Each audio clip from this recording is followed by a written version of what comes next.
Hey everyone, welcome back to today's video. Today we're going to dive deep into Devas of creation in Roblox, but this time we're talking about something different. Yes, the game has its epic moments, but just like every other game, it's not all sunshine and rainbows. Let's break it down and let you guys know some of the bad sides and downsides of this game. So let's get into it.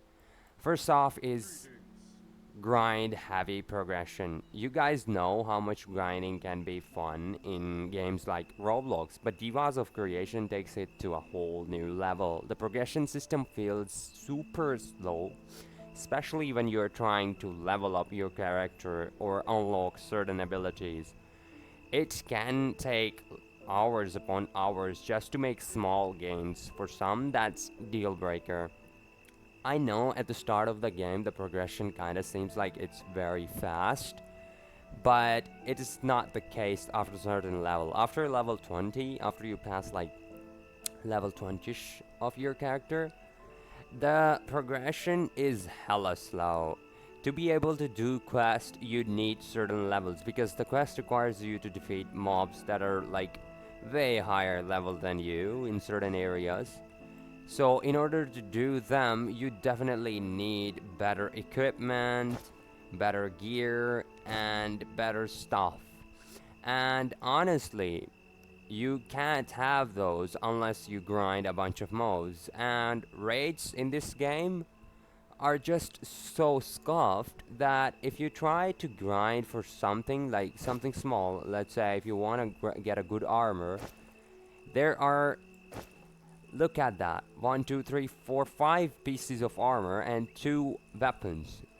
You need 7 things to be better and be ready for the next quest levels. And on top of that, in order to equip them, you need certain levels. So that is something very bad in my opinion. Just get higher gears and being able to not even equip it, needing certain levels for it. So grinding even more, even if you got lucky. And not on top of that, you cannot like possibly get all the items that you want in one go. And the rates are below 1%, like 0.2%, 0.5%. So it's very bad. And grinding could be like really annoying. Another thing that I want to talk about, this, which is the second thing, is unbalanced class or abilities.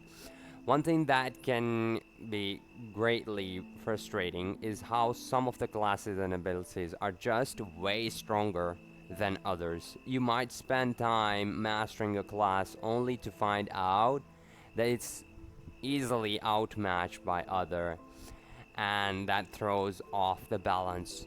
If you're unlucky and chose a weaker class at the start, you might have a rough time in combat, and I'm not even kidding. And I'm sure if you guys are like level 15 and level 20, by now you know where your class stands. And the other thing is that poor team coordination in random matches. If you're like playing in random public like server, teamwork can be a hit or miss. Why I'm talking about teamwork is that this game has certain quests and certain bosses that cannot be done without a team. On my channel, you know that I'd love to live stream, and I've done so many live stream of this game because this game is just so good. But it's not a perfect masterpiece. It is like kinda, but not really, because there are some aspects that I don't really like about this game, and this is one of them. If you wanna go like solo leveling and stuff, you know, like anime solo leveling, if you wanna feel like that main character, you cannot.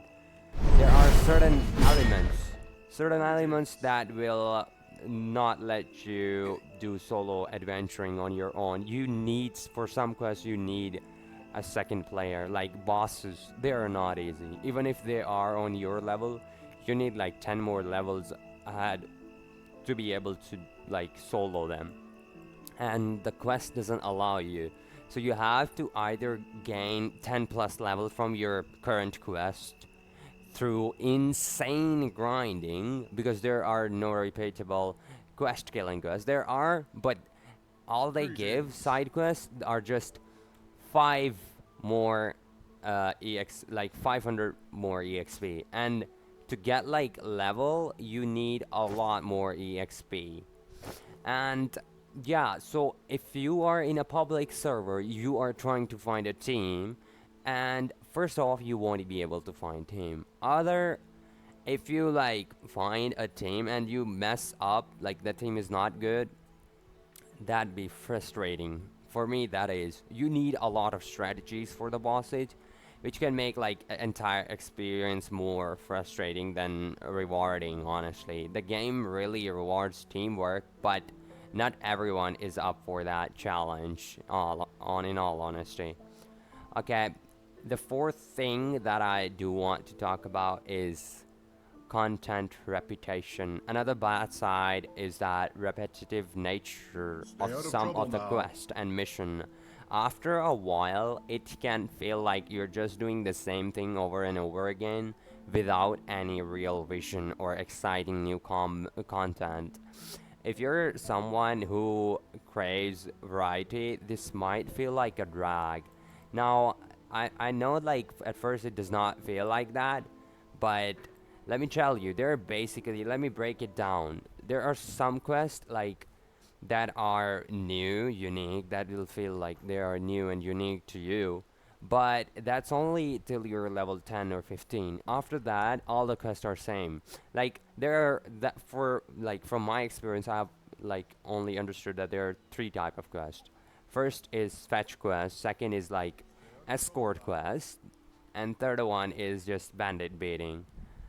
But yeah, different NPCs have different dialogues for it, so you go through different NPC. So in all honesty, this game is all about moving from one NPC to one and another NPC just to do his 3 sets or 4 sets, 5 sets of the similar quests.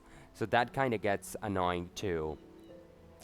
Another thing that, which is a fifth thing that I really want to talk about, and it is like I think this is the most annoying aspect of this. It's the fifth one is the pay to win element.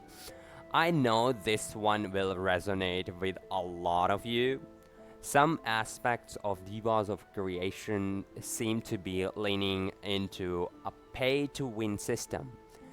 If you are not spending Robux, you might find it hard to progress or complete with other players who are just dropping money for boost and better gear. That's always a controversial topic in games like these. So, like in the game, there are some shops. Look at this. There are stores. There are bunch of mounts that you can purchase to cross EXP. A lot of stuff. Like, if someone has like Robux, he's gonna make his progression way easier. But if you don't have Robux, it's gonna be hard for you. The mounts are really annoying to get because there is no other way than to do side quests to get the mounts. As far as I know, you have to do a lot of side quests, and even if you like do side quests, there is only 3% chance of getting that from that side quest, and the side quests are really annoying. You have to spend a lot of money to get certain item to give to the NPC that you're doing quests for, and on top of that, you have like a lot of bandit beating, like a lot. I'm not even kidding, and the spawn rates are so scuffed that you can't really do it. And even if you like try to do it, and it's just a 3% chance, so you can end up like taking for one quest, it takes about an hour or 15 minutes to complete that. And even if you do that, there's just a 3% chance. So if you have like mighty bad luck, like me, you can end up spending like days just to get a pet. But if someone who has Robux will just buy it and progress with the story, and this quest, the mount quest, is gonna take you like forever. And mounts are very important in this game, and I'm not even kidding. Like, without mount, you cannot go anywhere. And even if you get a mount, it's just level 1. you have to progress your mount to get to level 10 to be able to ride it. And all that mount does before that is just it takes your 30% off your EXP. And that makes your own progression very slow. I know 30% is not a lot, but at this level, it is a lot. It takes a lot of quests and a lot of bandit beating to gain one level. And the mounts are very essential, so you cannot live without them. If you don't have mounts, what are you doing? Because bandit, like all the quests that has like uh, fetch quests and bringing some stuff back, these quests require you to travel far distance, and to be able to do the quests that give you mount, you need mount for those two. So it's a lot of waste of time. And there are some other element that I've noticed that I was grinding one day and I was killing NPCs. Then there's this lower level people who just comes in, dashes, and takes all my stuff away. Now I was wondering how he does that. I tried to do that because I tried to click my loot button, and before I do that, he takes it all away because I just found out that there is a button for that too. And yeah, guess what? It costs Robux. Even in the map, you see how it's so like less interactive.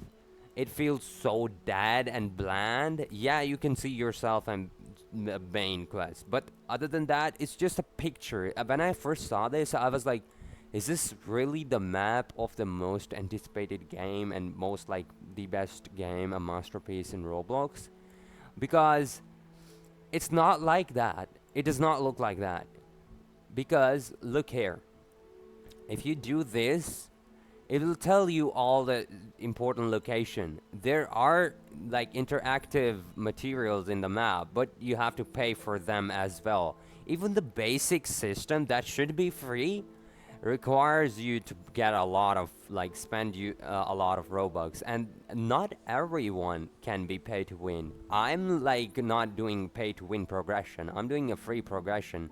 And I was lucky, or maybe I got scammed. I just got this mount for 60k essence. So I spent on the market. So this is like something that you guys should know, is that in this city there is a market where people can sell their own stuff to other players. So there is an actual player to player market as well in this game. So that's something you guys should keep an eye out, because most of the guys are just scammers. They just scam you. Like, look at this mount.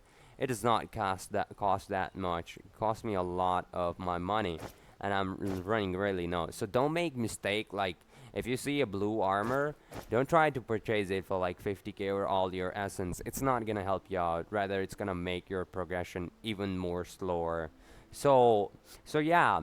As much as I love this game, it definitely has its downside. I hope this breakdown helps you decide if Devas of Creation is the right game for you, or if these bad sides are something you'd rather avoid. Let me know what you think in the comments, and if you have run into any of these issues yourself, don't forget to like, subscribe, stay tuned for more insight on the games we love. So yeah, take care guys, have a lovely day, bye bye.